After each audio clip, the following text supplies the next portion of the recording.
Muy buenos días a todos y a todas. Agradezco su presencia y participación en esta ceremonia, una ceremonia sencilla pero de gran trascendencia humana, espiritual y en el ser que todos somos.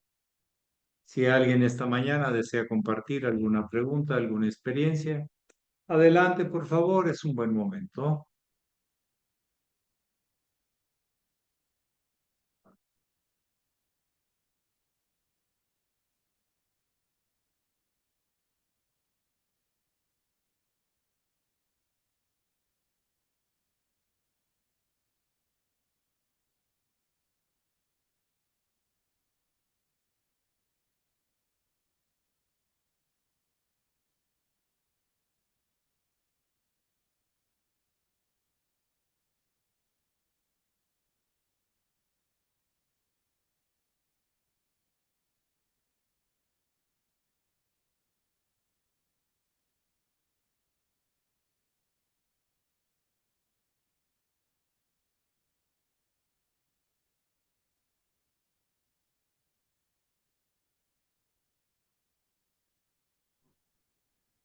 Tiene la Buen día.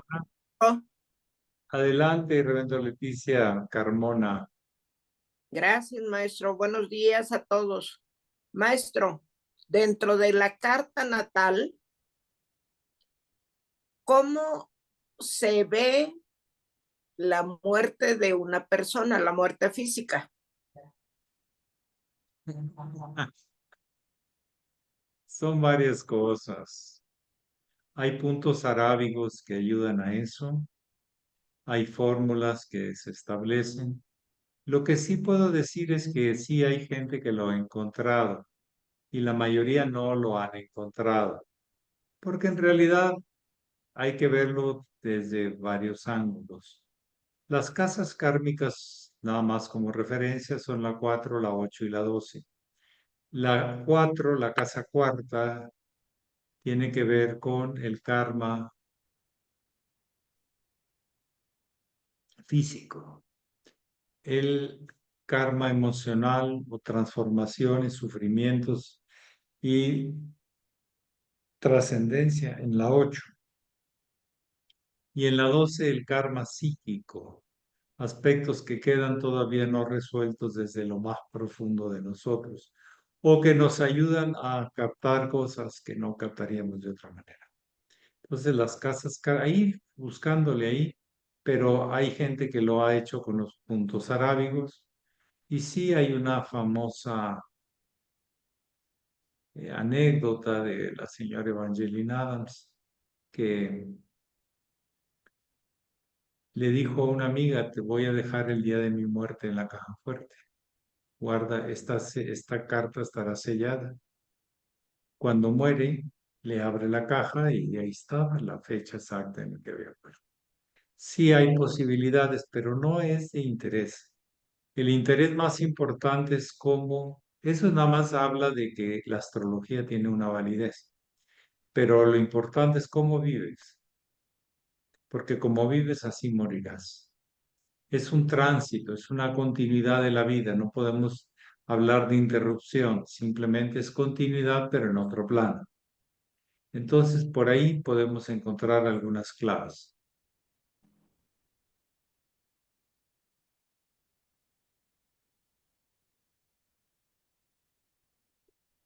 Gracias. De nada, yo sé, por ejemplo, que el hermano mayor sabía el día que se iba a morir, eso sí lo sé. No me lo dijo directamente, pero todo apuntó que se lo sabía claramente, porque estuve cerca de él unos días antes. En fin, cada uno tiene un aspecto de decir, bueno, es el tránsito, es el paso para que la vida sea continua y haga su proceso y siga recreándose y siga desarrollando las experiencias que enriquecen el alma. ¿Alguien más desea compartir o preguntar?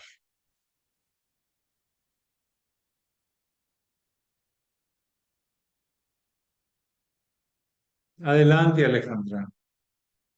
Sí, buenos días, maestro, y buenos días a todos. Maestro, nada más, ya usted ha hablado mucho de la confianza. No sé si la confianza y la fe vayan unidas. Le platico por qué. O bueno, les platico por qué. Ayer fuimos al centro y pues nos fuimos en el trolebús para llegar más rápido. Iba Maya, Freddy y yo, íbamos los tres. Entonces íbamos a comprar unas cosas y se nos estaba ya acabando el dinero pero ya la tarjeta y no, pues en muchos lugares no la aceptaban. Y dijimos, bueno, pues ya, ni modo. Y, y Maya quería algo y bueno, pues ya dijimos, bueno, ya después. Y de repente va viendo y se agacha y se levanta rápido y dice, y hay muchísima gente, muchísima, muchísima. Y encuentra un billete de a 50. Con ese le alcanzó para lo que quería y me dice, mira, y lo agarró y me dice, miren, es que si tienes fe, todo te llega de arriba, o algo así comentó.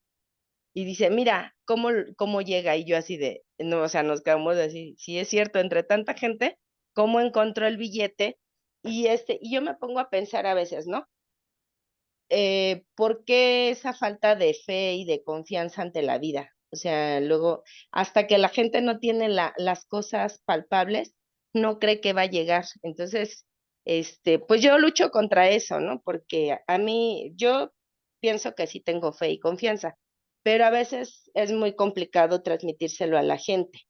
¿Y qué me puede decir y cómo puedo, bueno, no influir, sino cómo puedo yo apoyar en eso, en la gente? Gracias, maestro. La fe es una confianza, un presentimiento interno. No tienes elementos externos, pero internos sí. Algo me dice, algo me llama, veo la necesidad y tengo confianza. Es una confianza interior. Lo que le llamamos confianza es sobre todo al tema exterior, pero también puede ser interior. Y bueno, las sincronías de la vida, cuando uno realmente no se apega a un sentimiento de que tiene que ser, sino bueno, hay veces que suceden esas sincronías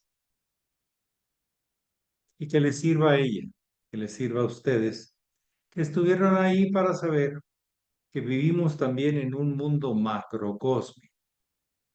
No todo lo microcósmico manda, es más, manda en muy poco. Pero cuando nos abrimos a conectar el macrocosmos consciente o inconscientemente, suceden estas cosas de sincronía, de estar en el lugar, en el momento y con la atención que sea necesaria. No se trata de transmitírsela a otros, se trata de compartirla. Toda imposición genera rechazos por temas egoicos naturales. Entonces, usted confíe, si es que tiene la confianza internamente, que si se lo ha ganado, llegará. Y si no ha ganado, pues hay que ganarse. Más que estar deseando cosas, es decir, bueno, creía que era importante, pero bueno, no pasa nada. Seguimos adelante. Y a veces cuando uno suelta es cuando aparecen estas sincronías. Y pueden aparecer de muchas maneras. Hay gente que le suceden más y hay gente que no le suceden por su misma falta de confianza en el macro, en la sabiduría divina, en la sabiduría que responde cuando necesitamos verdaderamente algo. Y más que el objeto que pudo haber comprado, creo que lo más valioso fue el evento. Acepté que no se podía y llegó la respuesta. Pero macrocósmica, sincrónica, es lo que yo podría comentar. Casi siempre pensamos que lo que yo no haga y lo que yo no controle, lo que yo no me apegue, lo que yo no diga, no vale. Y la macro, esa es una de las grandes realizaciones con la astrología. Te das cuenta que vivimos en un micro dentro de un gran macro.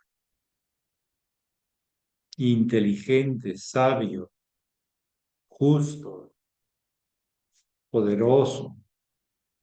Y nosotros nos sentimos ni nos vemos desde el espacio. La Tierra ni nosotros menos. Bueno, ¿alguien más? Pero estamos dentro del gran macro. Entonces hay que saber que esas cosas pueden suceder.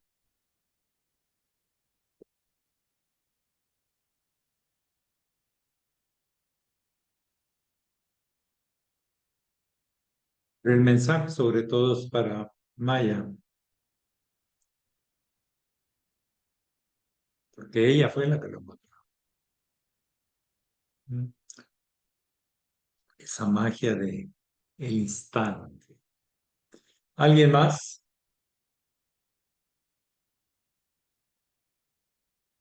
Entre más sincronía, más elevación de conciencia hay, porque hay más compenetración con la parte macrocósmica. Infinitamente macrocósmica. ¿Alguien más?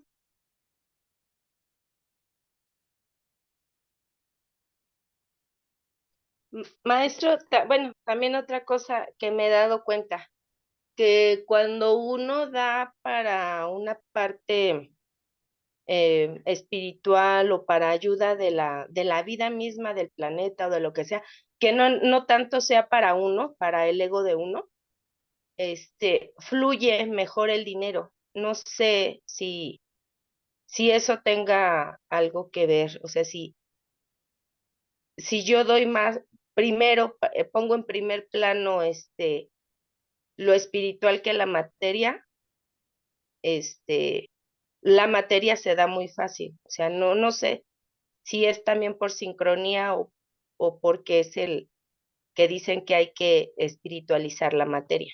No sé si algo me pueda compartir de eso.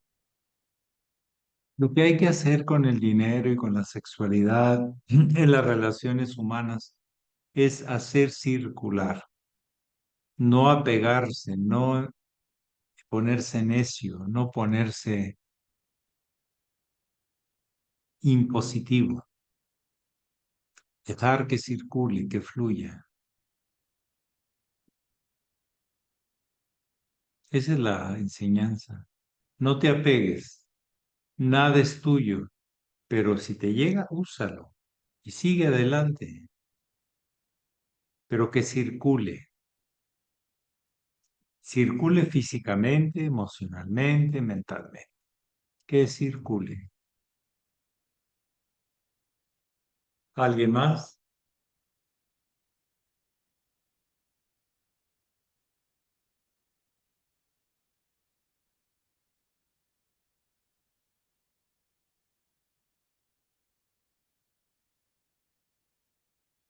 Sí, Nar.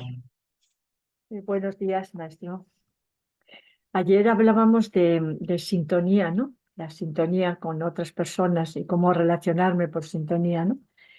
Yo quería preguntarle ahora, cuando hay críticas a veces muy fuertes, otras más suaves de cotilleo, ¿eso repercute energéticamente en la persona a quien criticamos y también en nosotros mismos? ¿Podemos reforzar la parte negativa de una persona cuando además se lo criticamos? En realidad lo que estamos mostrando es que hay un apego interno a una imagen egoica que luego queremos proyectar a los demás sentido inverso. Estamos mostrando nuestro estado de conciencia. El espíritu crítico es bueno en el sentido de que vemos los puntos y sus límites, sus necesidades, para que funcione bien. Ahora, criticar para descalificar al otro. No. Se critica el evento, no a las personas. Todos estamos en proceso.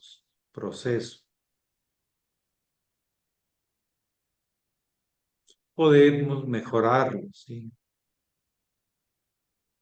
Es que hay crítica destructiva y espíritu crítico altamente constructivo, porque nos damos cuenta de los detalles y lo que hay que ajustar. Si alguien dice le falta un poco de sal, es una crítica, pero puede ser nada más, pues se le pone un poco de sal y se acabó. Sirvió para ajustar, para mejorar, Sí. pero es diferente a decir, ¿por qué no le pusiste sal? Entonces ya es una crítica destructiva. Estás atacando a la persona, no al hecho. No queremos aprender, queremos demostrar poder.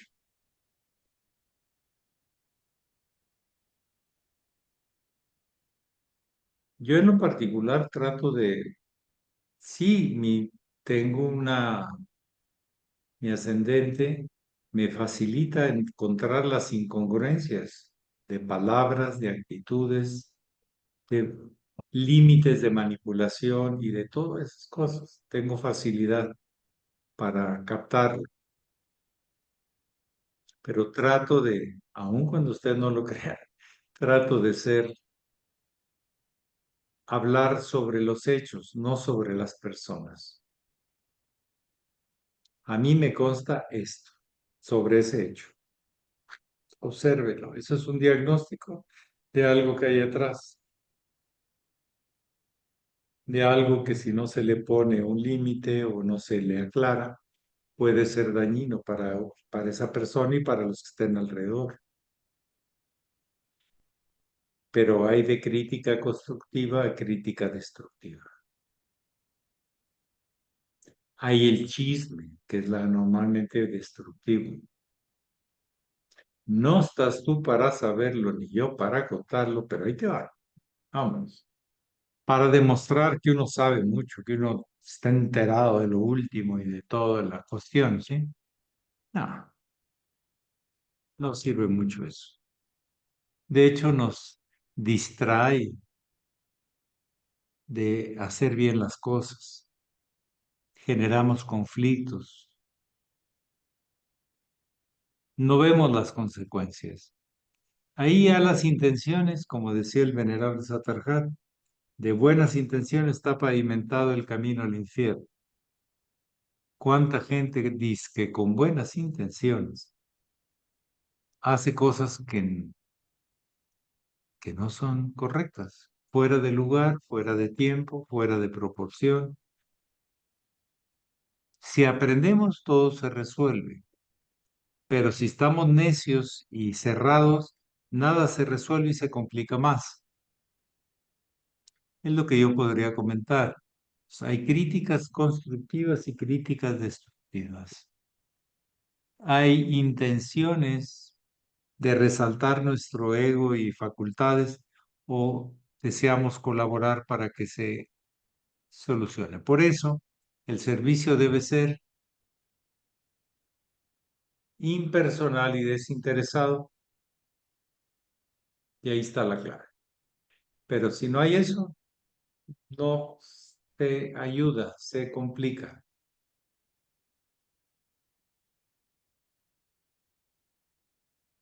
¿Alguien más para terminar? Sí, muchas gracias, muy claro.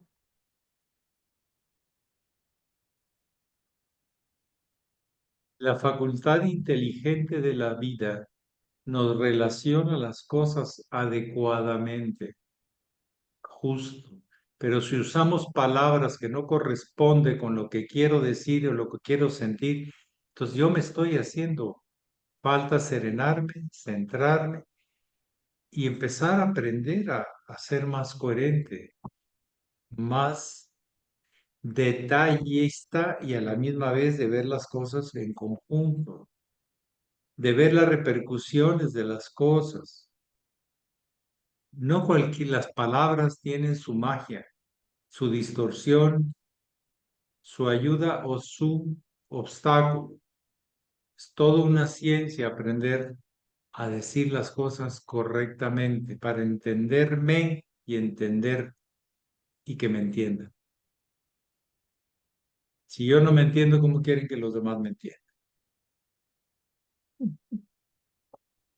El venerable Satarján a mí me insistía mucho. La ciencia del verbo, él era muy bueno para eso. La ciencia del verbo es clave en el desarrollo espiritual. No puedes decirle algo lo que no es. Estás confundido. Tienes que aprender a ser claro. ¿Alguien más? Es para ti y para los demás. ¿Alguien más?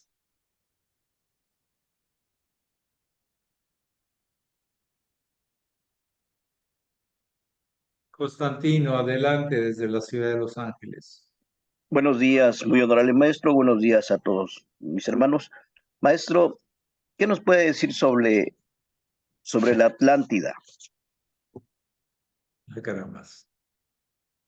Bueno, en primer lugar, hay muchas coincidencias. El maestro de la Ferrera habla de algunas y de algunos autores y de quién desarrolló la teoría de la Atlántida y tal. El primer indicio de la Atlántida es a través de Platón, de los diálogos, el Timeo, donde establece que algunos bibliotecarios de la famosa Biblioteca de Alejandría en Egipto, la gran biblioteca de Alejandro Magno, que fue impulsada en esa ciudad, que fue la más completa de mucho tiempo de la humanidad. Habían tenido acceso a escritos en tablas de barro, que así se escribía antes, donde hablaba de un gran continente, la Atlántida.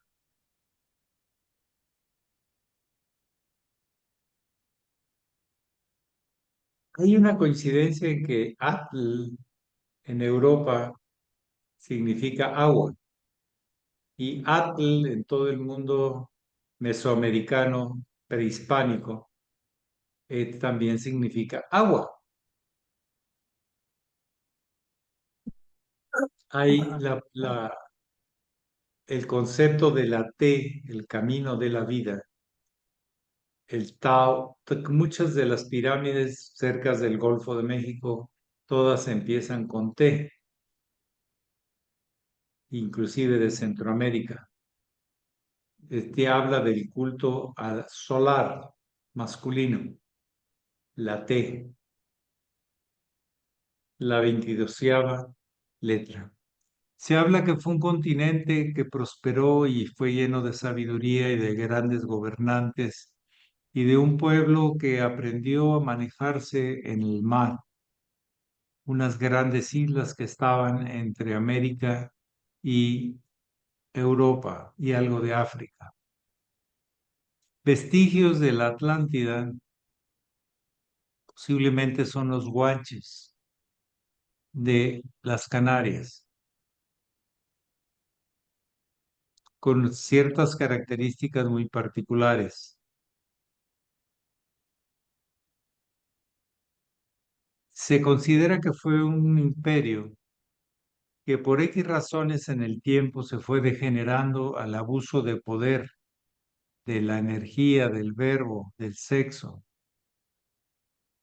y se desvió del camino y varios maestros iniciados comprendieron que era el fin de un ciclo, que aquello se estaba degenerando, pudriendo, por una palabra muy fuerte, pero algo así, en cuanto a valores y principios, y emigraron a las partes altas del Egipto, que es Etiopía, y ahí sucedió la gran cambio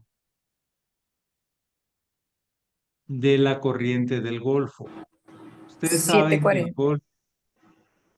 que la corriente del Golfo hace precisamente 13.000 años, 11.000 años antes de Cristo, sufrió un cambio y modificó todo el clima y las circunstancias de Europa y de América. La gran cambio, y se movieron ciertas placas tectónicas del océano y que generó esa corriente. Lo más posible es que en ese cambio de las placas que generó la corriente del Golfo, que acabó con la era de hielo en Europa, una de las varias, y llevó aguas cálidas entre Inglaterra y el mar Báltico, y se volvió habitable Europa porque eran grandes extensiones de bosques y de nieves y de hielos.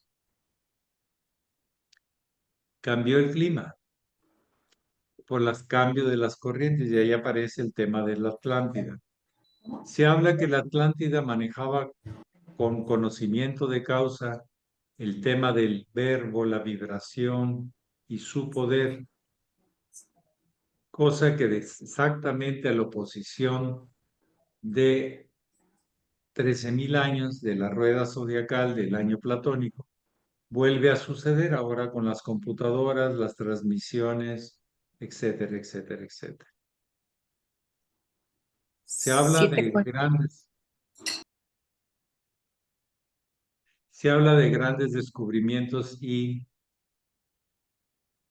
pero también que una parte fue abordada por gente ambiciosa, llena de vicios, y se degeneró aquella gran cultura, pero llegó a un gran esplendor. Es lo que se sabe algo de los atlantes, que eran gente de cierta altura, altas, y de ciertos códigos morales, y que controlaban bien las fuerzas del mar, del agua y también del aire. Bueno, que pasen muy buen día. Hay mucha especulación sobre ese tema, pero hay mucho que Gracias, sí maestro. Buen día. son bases para la iniciación. Pax, Pax, maestro, muchas gracias por Gracias, maestro. Buen día. Muchas gracias. Gracias, hermanos. Saludos. Gracias, buen día. hermanos, con la ayuda de Dios. Pues, Hasta mañana.